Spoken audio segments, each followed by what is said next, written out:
So you're at a party, you're in the corner, and you're crying to yourself because you don't know how to talk to anybody at the party, or you're just socially awkward and you don't know what to say, or you just repeat the same questions over and over again and it's boring, and you want to figure out how you can make a conversation saucy. In this video, I'm going to share with you some of my techniques on how you can talk to anybody, anywhere, anytime. So before we even get into the tactics and what to say, you need to have this mindset. I like to call it the boss mindset. You need to walk into a room, to the mall, or down the street with this mindset that you are the king, you are a boss, you are the shit. I need you to think this way so that you can walk into any room or any environment and know that you are valuable. What I mean by value is that you're giving people value versus taking value from other people. So here's an example of giving value is just giving out compliments. Hey, I love your style. I love the way you did your hair.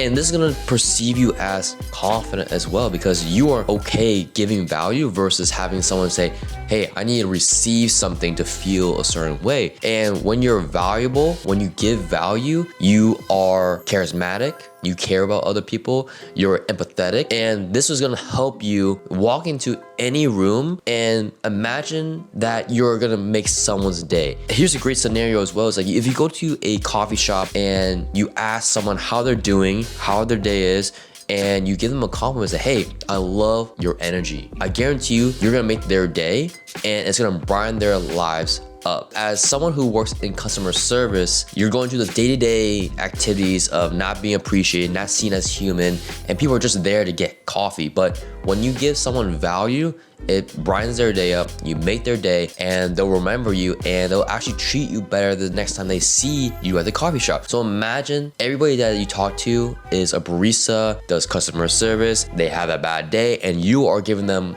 the green light to say, hey, you're amazing, I see you, and I appreciate you, I hope you have a great day. So you want to walk into this mindset that you are the boss, you are a king, and you are the shit. So now that you are prepped and ready to go in terms of your mindset, you also have to do the prep work while working on improving your social skills. So prep work, I mean, one is to start working out or get into amazing shape.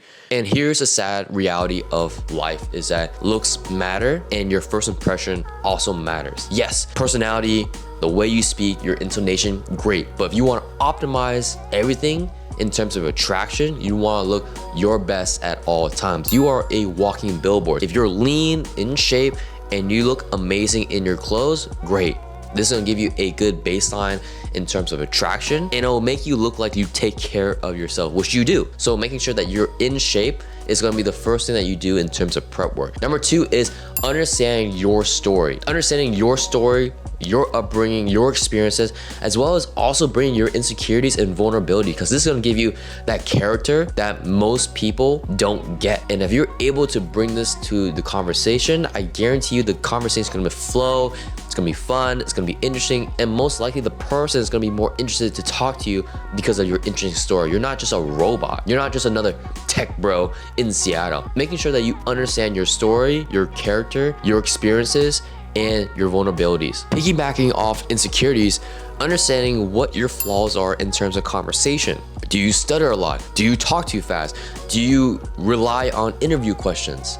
Do you go too deep? Do you not banter? Be able to analyze how you speak, and this is gonna help you understand what are some areas that you need to work on to have conversation. And for me, that's gonna be getting a little bit too deep on some questions and not enough banter, as well as just not being too playful with the conversation. I like to go deep and I want to know the person. I have good intentions in terms of my questions, and I'm not here to give any fluff, but there's also needs to be a balance of fun, surface level, as well as deep questions. So being able to analyze what you say, how you say it, your body language, your posture, these things play a big part in terms of conversation. So now that you have the mindset and the prep work, how do you actually talk to anybody at anywhere at any time? You can talk to a girl that you're interested in, you can talk to the girl that you're interested in at a party, or you can meet someone at church and like, hey, I don't know what to say. Or even you just want to make a new friend. First things first is that you have to have an icebreaker or opening line. And for me, that's gonna be, hey, super random, you looked interesting and I wanted to talk to you. A very easy line that you could say. Or if you're at a party, it's very simple. It's like, hey, super random, but I don't think I've met you yet. My name is itstaipham. Easy, make it simple, but also have intentions. So if you have the intentionality that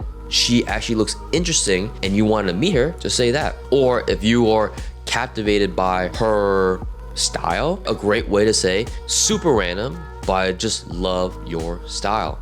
That's a great opener. The second thing that you need to work on is the transition, or how to get into asking interesting questions. Typically, a lot of people will be asking, you know, what do you do for work, right? That's a typical thing you say in Seattle or anywhere. You know, what do you do for fun? Instead, switch these questions and make it interesting. So instead of asking, what do you do for work? You can say, you look like you are a nurse.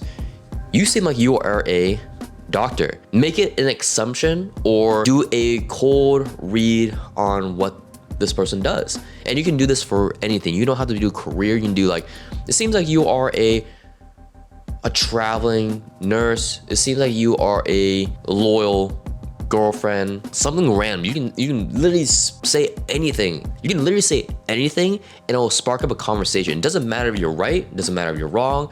It's just gonna invoke curiosity because you are interesting. It's like, you are interesting. I want to meet you. I want to see, who are you, Sally? Being able to identify who is Sally, you're going to create curiosity. She's going to be like, okay, this guy seems interesting. He's not asking the same questions over and over again like any other guy. I'll entertain this conversation. So being able to have interesting questions. And I did this example with a good friend of mine, and he had a list of interview questions. What do you do for work? You would flip that, say, you seem like you are a nurse. What kind of music do you listen to?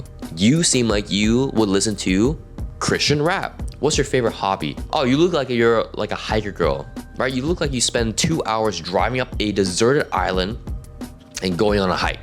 Something crazy like that. This is gonna be a great way for you to really dive deep into a conversation and really figure out who she or he is. At this point, you should be able to talk to anybody, anywhere, at any time. Now, it all comes down to practice, and everybody's gonna give you a different response, and you're gonna have to calibrate with every conversation because everybody's baseline and energy is totally different from one person to the next. So you're gonna have to calibrate. It also depends on the environment. So for Seattle, it's a lot different than people in Dallas. It's a lot different in New York. If you want to see a video on dating and meeting people in Seattle, make sure you like, subscribe, and turn post notifications on, because Seattle, I mean, you probably heard the Seattle freeze. It's not easy to talk to people, but there's a benefit to it.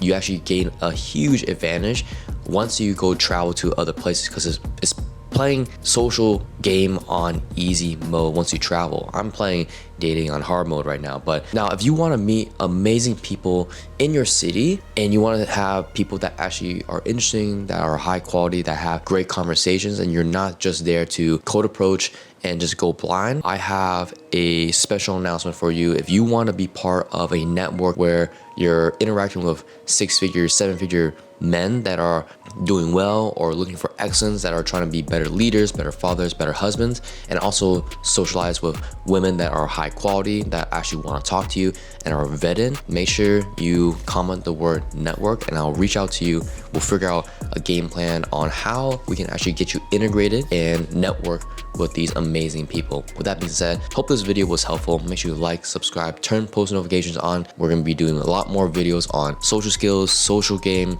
communication, helping you become the best version of yourself. So with that being said, if you made it this far into the video, thank you. I'll see you in the next one. Asian Boss Boy out.